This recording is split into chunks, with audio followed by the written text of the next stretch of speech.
kita lanjut ke pertanyaan kedua ya. Pertanyaan kedua, kenapa memilih untuk beternak domba? Sementara dasar pendidikannya itu kan SPDI, bukan dari Insinyur Peternakan dan Pertanian, ya kan? Tapi kok bisa dari SPD ke peternakan? Apakah mau mendidik domba kan mal mungkin. Tapi kalau merawat dan memelihara iya mungkin. Silakan Pak Haji. Jadi yang pertama Kang, saya kuliah memang mengambil pendidikan agama Islam. Dan oleh orang tua saya itu memang cita-citanya biar jadi guru. Jadi jadi guru tuh gajinya kecil Kang.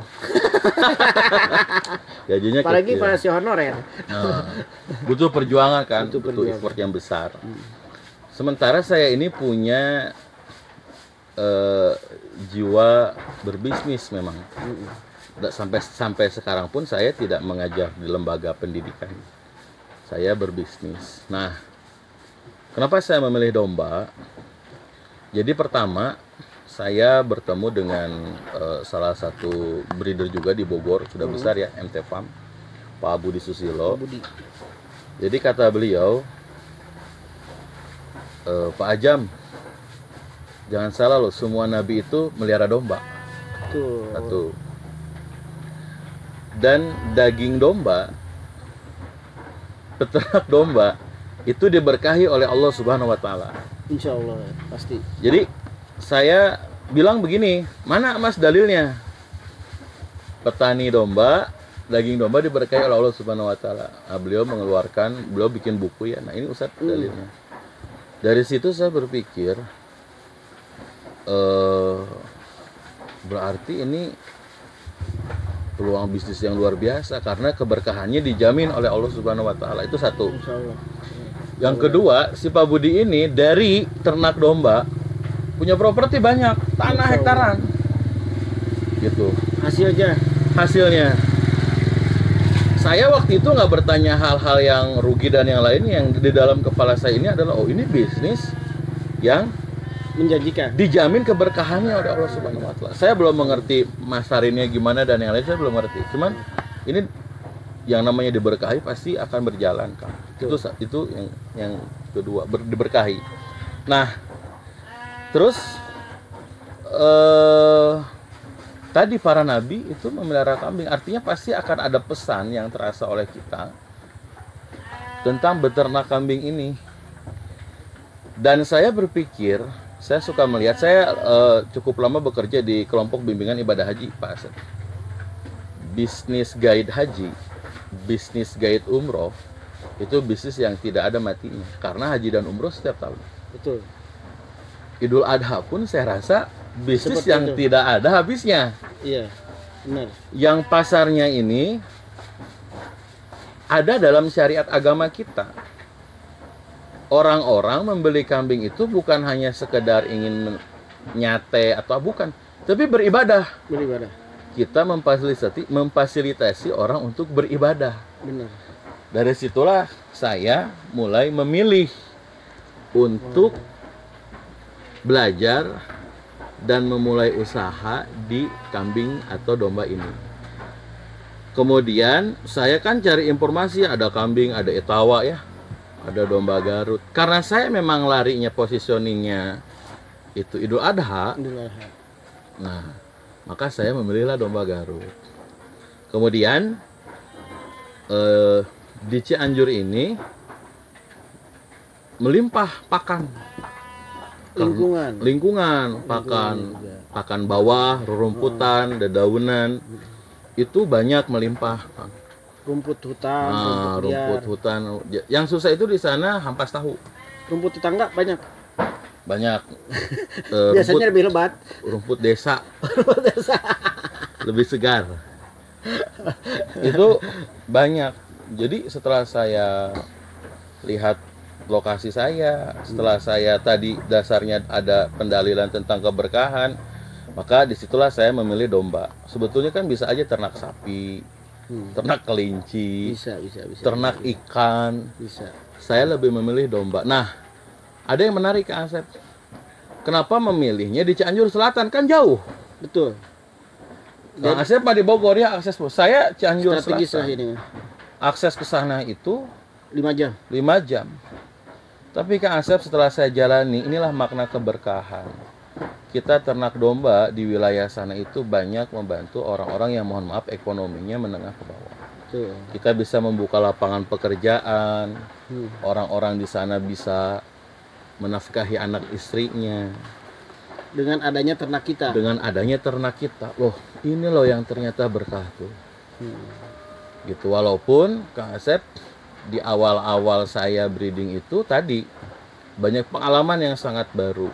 Ketemu kendala-kendala yang sangat yang namanya baru ya, yang sangat pasti berat ada mungkin, yang sangat nah berat. kan tadi yang dibutuhkan oleh newbie ini mulutnya buduk, mau nanya ke siapa? Iya. Kan nggak semua seller atau pedagang mau ditanya, mau disibukkan. Benar. Nah saya nanyalah ke Kang Asep, tengah malam saya telepon diangkat. Saya WA dibalas. Kalau saya telepon nggak diangkat atau nggak dibalas dulu ya saya nggak akan panjang silaturahminya. Saya masih ingat ada telepon nggak kira-kira jam 2 malam. Masya Allah, tabarakallah. Jadi saya tanya, Kang ini domba kenapa mulutnya begini-begini? Jadi kita punya pengalaman, kita punya fakta di lapangan, kita nggak tahu solusinya, kita harus bertanya kepada ahlinya. Dan Kang Asep ada lagi hal. Jadi di awal-awal itu saya menggunakan sistemnya bagi hasil atau maparo. Betul. Saya masih ingat saya punya kambing kurang lebih 100 ekor. Kalau bahasa Bandung nengahkeun. Nengahkeun. Itu jantannya 10, betinanya kurang lebih 90. Di tahun pertama teman-teman semuanya 80 ekor mati. Cuma 10%. Mati 80. Kenapa mati? Ini masalahnya. Bukan tidak ada rumput, bukan salah kambingnya. Bukan. Tapi akadnya salah. Jadi namanya orang di pelosok disuruh maro, berarti kan hasilnya dari anak. Nunggu anak ngajuru kan 5 bulan, 4 bulan, 5 bulan. Ini 4 bulan, 5 bulan mereka butuh kompornya hidup. Butuh nyangu. Butuh jajan anak. Betul. Sementara kambing belum lahiran. Betul. Akhirnya apa yang terjadi? Kasbon pemirsa. Itu yang membuat ambiar kasbon. Benar. Akhirnya petani-petani saya tuh hampir ada 30 orang kasbon. Anaknya mau ngelahirin kasbon. Anaknya tabrakan kasbon. Akhirnya hutang mereka besar karena merasa sudah tidak punya lagi harapan, kambing tidak diurus. Betul. Sampai sekarang kurang lebih uang saya di petani itu sekitar 30 juta. 30 juta itu uang real pinjaman. Nah, si kambing-kambing kurus, malah ada yang kecugak paku didiemin sampai mati, ditelepon ke kambing tiba-tiba mati. Jadi sistem menengah itu bisa dicek di seluruh Indonesia. Sistem menengah itu yang amanah itu dari 10 orang cuman 1. 10% ya. Cuman 1 dari 10 orang ini. 10%. Tapi 1 tahun itu saya punya ilmu yang saya dapati dari Kang Asep. Makanya saya tidak menyerah. Betul. Mulai lagi. Dan alhamdulillah karena sudah dapat ilmunya di 1 tahun pertama, saya pakai sistem gaji. Saya kesehatan domba saya sudah tahu bagaimana, nutrisinya juga sudah tahu bagaimana, memijahkan sudah tahu bagaimana, jantan bagaimana, itu semuanya dapat ilmu dari Bibi Lintik Farm. Oke. Begitu Kang Asep. Terima kasih penjelasannya yang sangat padat, singkat, dan jelas. Ada beberapa poin yang mau saya jelaskan ya. Poin pertama, kenapa memilih domba Garut? Kenapa memilih domba? Kenapa memilih ternak domba? Karena satu memang ada dari dalil atau dari dalilnya. Karena semua nabi kita memang memelihara domba. Wajar. Kita maksudnya seperti itu karena beliau ini keluaran dari SPDI, ya kan?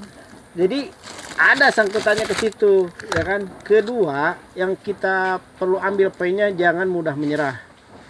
Ketiga, jangan membeli bibit tergiur dengan murahnya, ya kan? Seperti itu.